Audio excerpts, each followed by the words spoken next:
వక్రతుండ మహాకాయ.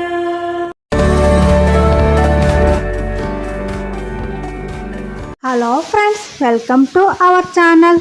ఈ కథ ఏమిటో చూద్దామా? అనగనగా ఒక గ్రామం. ఆ గ్రామంలో హరి, గిరి అనే ఇద్దరు స్నేహితులు నివసిస్తూ ఉండేవారు. వాళ్ళిద్దరూ అడవి మార్గంలో పట్నం వెళ్ళి వ్యాపారం చేసి డబ్బులు సంపాదించి రోజులు గడుపుతూ ఉండేవారు. అందులో హరి మంచివాడు, గిరి మాత్రం చాలా చెడ్డవాడు. ఎవరినైనా మోసం చేసి డబ్బు సంపాదించేవాడు.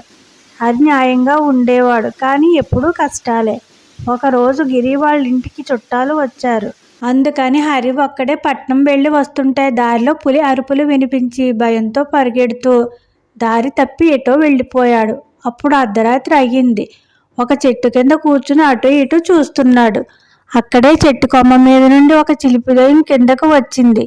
నిన్ను చంపేస్తాను అంటుంది. హరికి ఈసారి మాత్రం భయం లేకుండా దెయ్యం వంక చూస్తూ ఉన్నాడు.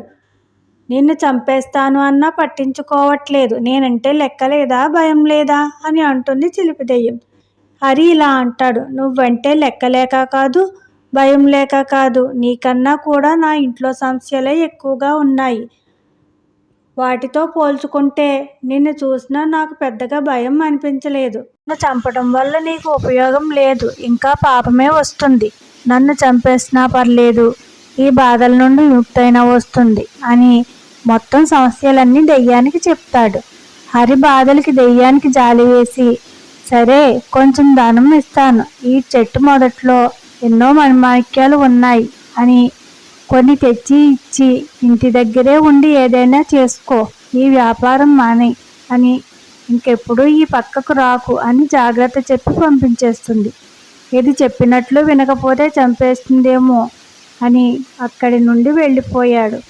జరిగింది మొత్తం తన స్నేహితుడు గిరికి చెప్పాడు. అలాగైతే నేను వెళ్తాను అని వెళ్ళి చెట్టు దగ్గర కూర్చున్నాడు. కొంతసేపటికి దెయ్యం కిందకి వచ్చి ఎవరు నువ్వు, ఏం కావాలి అని అడుగుతుంది. చాలాసేపు నువ్వు అంతటి దానివి ఇంతటి దానివి అని పొగుడుతూ కూర్చుంటాడు. సరే ఇంతకీ నీకేం కావాలి అని మళ్ళీ అడుగుతుంది దెయ్యం. నా స్నేహితుడు హరి దగ్గర నువ్వు ఇచ్చిన డబ్బు మొత్తం మాయం కావాలి, నాకు నీ దగ్గర ఉన్న మణిమాణిక్యాలు కావాలి అని అడిగేసరికి దెయ్యానికి వీడు స్వార్థపరుడు, మనిషిగా పుట్టి ఎంత రాక్షసుడిలా మాట్లాడుతున్నాడు. నాకు ఇది కావాలి అని అడగకుండా అవతలి వాడి దగ్గర ఉన్న ధనం పోవాలి అనుకుంటున్నాడు అని అనుకుంటూ దెయ్యం గిరి దగ్గరికి వెళ్ళి, నువ్వు ఇంత నీచుడువా, ఉండు నీ సంగతి చెప్తాను, నీ కళ్ళు పీకేస్తా అంటూ దగ్గరికి వెళ్తుంది. వెంటనే అయ్య బాబోయ్ అంటూ పరుగులు పెడతాడు. చాలా దూరం వరకు వెంట పడుతుంది. రాత్రంతా పరిగెడుతూనే ఉంటాడు. చివరికి ఎలా అయితేనే ఇంట్లో పడతాడు.